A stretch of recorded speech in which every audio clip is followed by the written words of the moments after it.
大家好啊，我係太陽哥哥。今日唔係普通聽故事，我哋要一齊查一單2000年前嘅世紀大案——耶穌復活奇案。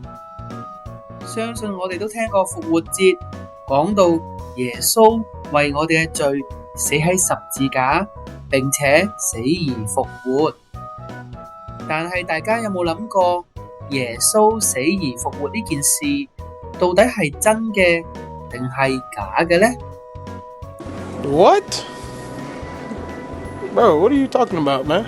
今日我太陽哥哥就好想邀請大家一齊成為 agent， 一齊嚟查呢一單咁驚天嘅大案件啦。一般啲人唔相信耶穌死而復活都有3個質疑。第一個質疑係會唔會耶穌係自己逃走？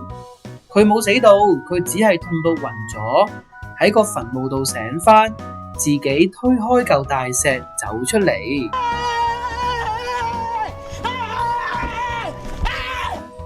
第二個質疑就係群體幻覺，門徒會唔會都睇錯咗呢？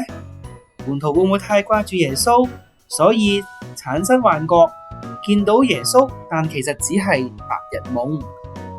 第三個質疑係會唔會耶穌嗰條屍體係俾人靜雞雞咁偷走咗，跟住就人哋話耶穌復活咗？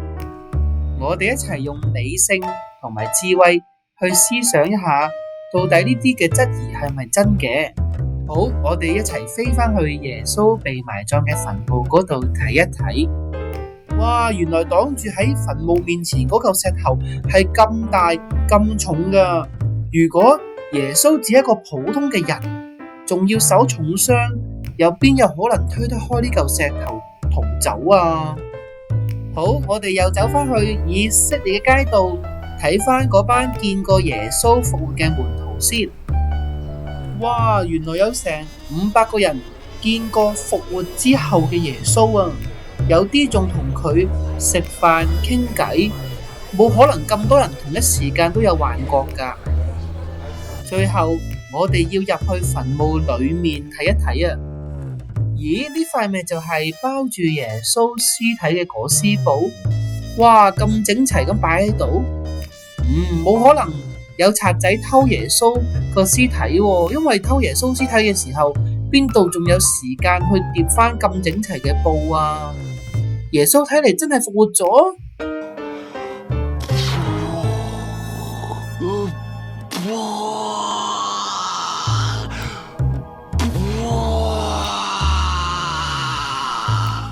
綜合咁多以上理性嘅分析同埋實際嘅考證，唔知大家相唔相信耶穌已經復活咗呢？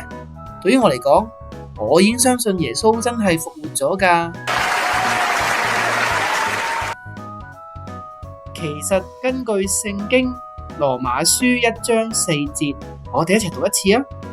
按聖善的靈說，因耶穌從死裏復活，以大能顯明是神的兒子，就講咗原來耶穌基督佢從死裏復活，就證明咗佢真係神，真係神嘅兒子啦。